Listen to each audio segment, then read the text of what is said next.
سلام سلام سلام. تنتون سالم، دلتون خوش. میگن شما استعداد دارین؟ سوال دیگه برمیخوره. اصلا استعداد چیه؟ راستش من تقریبا 30 سال پیش، 32 3 سال پیش که دانشجو بودم، خب دانشجو تربیت معلم بودم و اصلا وارد موضوع تعلیم تربیت شدیم. از این طرف خب رشته‌مون هم هنر بود. همیشه برای من این جای سوال بود که چرا استادای مختلفی که داریم هر کدوم یه ایده در مورد هنر دارن و یه ایده دیگر رو قبول ندارن. این میگه نمیدونم هنر رئالیستی، هنر حقیقت و واقعیت. اون یکی میگه این واقعیت اصلا ارزش تجسم هنری نداره، انتزاع و اینها. حالا اونا سه تخصصی بگذاریم. اما موضوع من همیشه این بود که کی هنرمند کی نیست. بعد کم کم کم کم به اینجا رسیدیم که اصلا آیا اینها ربطی به فردیت طرف هم داره یا مثلا هنر دیگه، فقط هنر باعث شده این رویش این بشه. سهراب سپهری اون شاعرانگی و لطافت رو داشته باشه، احمد شاملو یا بزنه به تیپ و تاب شاهنامه فردوسی و بگه که اصلا من قبولش ندارم. حافظ از ادبیات کهن بیاد به سمت نمادهایی که گناه شراب و زلف و اینها. سعدی سفر بره و در واقع مرد تجربیات باشه. اینو تو ادبیات کهنمون و هنر شاعرانه میگم که آشناتره.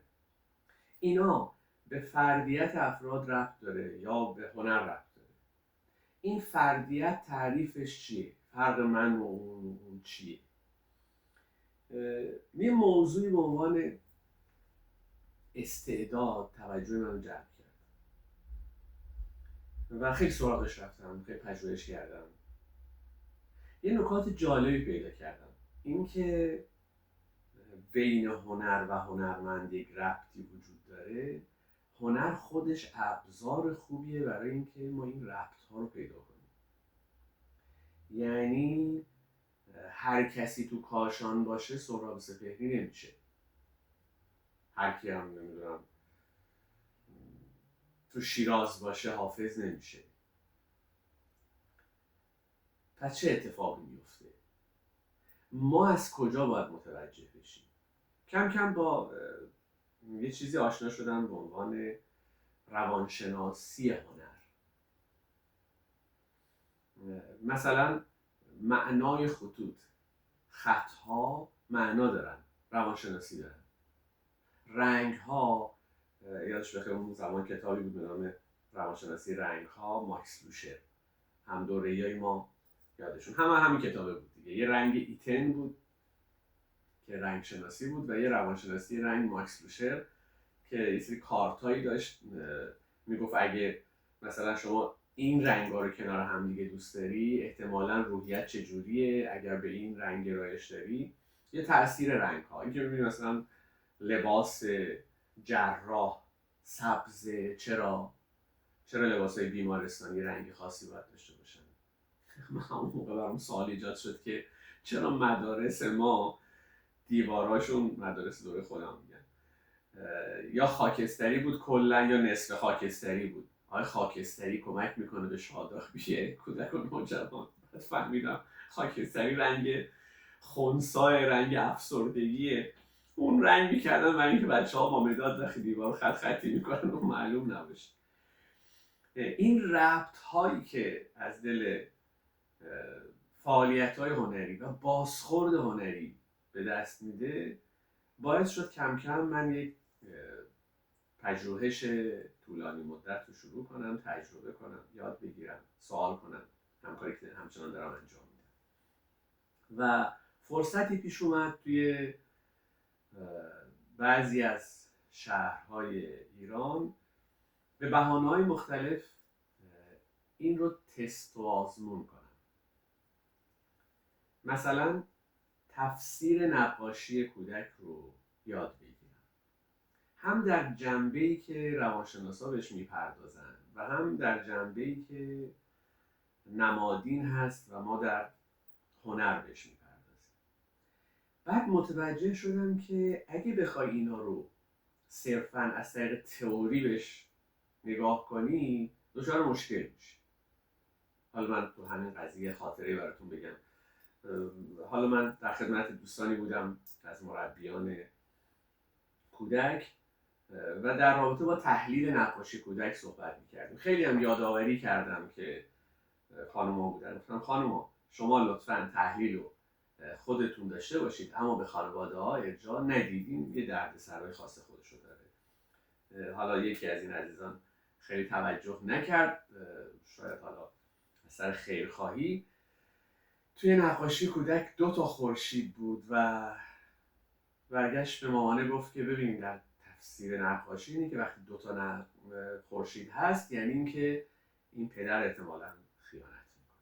ماجرایی شد، درد سری اتفاق افتاد و بعد با من تماس گرفته شد و حالا بماند. این که شاید در یک سرزمینی نمادها با یه سرزمینی دیگه فرق میکنه. حتی در مناطق جغرافیایی خودمون در ایران 4 فصل معنی آفتاب برای کودک مازندرانی با کودک یزدی یکیه. خونه، عمارت در تهران و یه روستایی توی قم یا کاشان یکیه.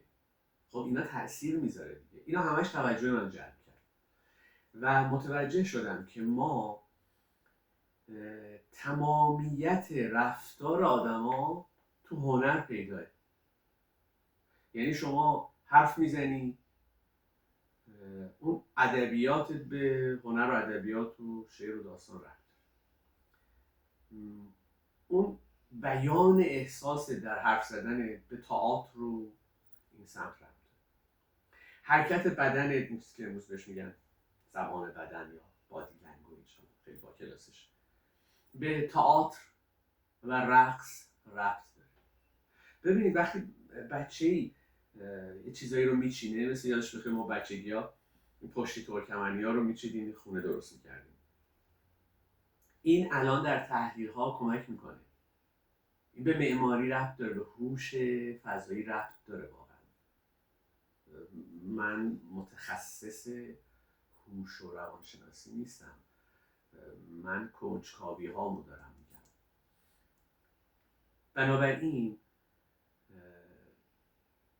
جنبه های مختلف از بازخورد هنری به ما کمک میکنه یه سری ویژگی های افراد رو به دست بیاریم. در کودکان خیلی بهتر، چون خالص‌ترن، بدون نقشه و ادا هستن. این کمک میکنه ما ویژگی به دست بیاریم، این ویژگی ها رو سرهم کنیم با امکانات بچه ها. امکانات یعنی پدر مادرش، یعنی محیط اجتماعیش، یعنی شرایط مالیش، یعنی خیلی از این اتفاقات و خلاهاش. بچه طلاق، کسی رو دست داده، اصلا آسیب جسمی داره، آسیب روانی داره، همه اینها جزء اون مجموعه هست که بهش میگیم استعداد. ما اینجوری میگیم، منظور من استعدادیابی در عمارت هنر هست. و این کمک میکنه ما اگر فعالیتی رو طراحی میکنیم، یه ورزشی، یه هنری، یه مدرسه‌ای، خب با ویژگی بچه ها باشه. نه اینکه من یه چیزی رو تو ذهنم داشته باشم، یه رویایی رو، یک آرمانی رو، بعد بخوام بچه‌مو بفرستم بره فوتبالیست بشه یا بازیگر بشه. یا من اصلا این آرزوهای پدر و مادری ایرانی رو انکار نمی‌کنم. شاید جای دیگه نباشه، ما ایرانی هستیم دیگه، باشه هستیم، اما اینها نباید ما رو در تعارض قرار بده. نباید ما به جای اینکه حامی بچه‌هامون باشیم که دلمون میخواد، مانعشون بشیم. من یه مثالی رو بعضی وقتا میگم به خانواده‌ها که با همین حرفمو تمام میکنم، این که یه مربی دو میدانی نباید توی لاین، توی خط دویدن بیسته و بگه بدو بدو بدو من کمکت میکنم. آقا اون بیچاره نمیتونه بگه که آقای مربی تو برو کنار، من میدونم خودم. نه، او باید کنارش باشه، چون شاید این دونده، این جوان، این کودک سریعتر از مربی میدوه و مربی میتونه کنارش بدوه، اصلا میتونه با یه وسیله نقلیه کنارش بدوه و راهنماییش کنه، ولی جلوش قرار نگیره. پس ما در استعدادیابی که سوال خیلی از دوستان بود، به وسیله تست های هنری ویژگی های بچه ها رو مورد بررسی قرار میدیم و 100% به کمک پدر و مادر و سعی میکنیم که بر اساس اون ویژگی ها بتونیم بچه ها رو در مسیر استعداد و علاقه قرار بدیم و در این مسیر از همکاران عزیزمون در حوزه روانشناسی و روانکاوی و تعلیم و تربیت کمک میگیریم و اونا به ما لطف دارن، کمک میکنن. ما هم در حوزه هنر هر چی در چنته داریم در خدمت شما هستیم.